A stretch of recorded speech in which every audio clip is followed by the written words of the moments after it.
বিএনপির সঙ্গে আওয়ামী লীগের সম্পর্কটা বরাবরই ছিল দা কুমড়োর মতো। একে অন্যের বিরুদ্ধে উত্তেজনাপূর্ণ বক্তব্য, রাজনৈতিকভাবে একে অপরকে দেখে নেওয়ার হুমকি ধামকিতেই কেটেছে বছরের পর বছর।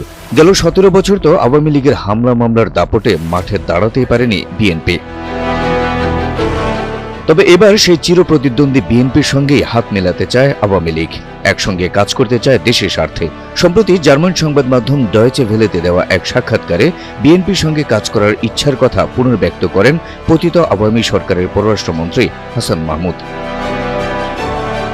হাসান মাহমুদ বলেন, আওয়ামী লীগ সরকারকে হঠাতে সবচেয়ে বেশি সরব ছিল বিএনপি, কিন্তু তারপরও দেশের গণতন্ত্রকে টিকিয়ে রাখতে আর অরাজনৈতিক শক্তির হাত থেকে দেশকে মুক্ত করতে বিএনপির সঙ্গে কাজ করতে আগ্রহী আওয়ামী লীগ। এর মধ্য দিয়ে চলমান রাজনৈতিক পরিস্থিতিতে আওয়ামী লীগের রাজনৈতিক অবস্থানটিও পরিষ্কার করলেন হাসান মাহমুদ।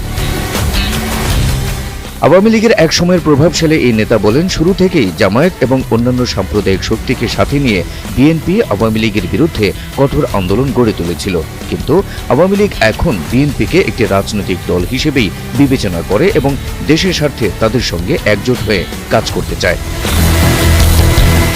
সাবেক এই পররাষ্ট্রমন্ত্রী বলেন, অরাজনৈতিক ব্যক্তিদের দ্বারা যখন গণতন্ত্র ছিনতাই হয় তখন গণতন্ত্র পুনরুদ্ধারে বিএনপির মতো রাজনৈতিক দলের সাথে কাজ করতেও আপত্তি নেই আওয়ামী লীগের।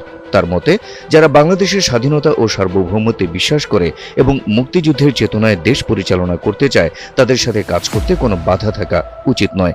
বর্তমানে দেশ যে সংকটের মধ্য দিয়ে যাচ্ছে তা থেকে উত্তরণের জন্য রাজনৈতিক দলগুলোর মধ্যে সমন্বয় প্রয়োজন বলেও মনে করেন তিনি। পতিত আওয়ামী সরকারের পররাষ্ট্রমন্ত্রী হাসান মাহমুদের এই বক্তব্যের পর কোনো প্রতিক্রিয়া জানায়নি বিএনপি। তবে সামাজিক যোগাযোগ মাধ্যমে এ নিয়ে শুরু হয়েছে মিশ্র প্রতিক্রিয়া। বিএনপি ও আওয়ামী লীগকে নিয়ে ঝড় তুলেছেন নানা মুখরোচক মন্তব্যে।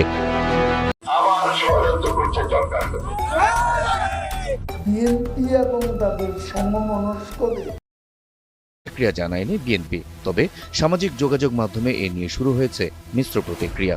বিএনপি ও আওয়ামী লীগকে নিয়ে ঝড় তুলেছেন নানা মুখরোচক মন্তব্যে।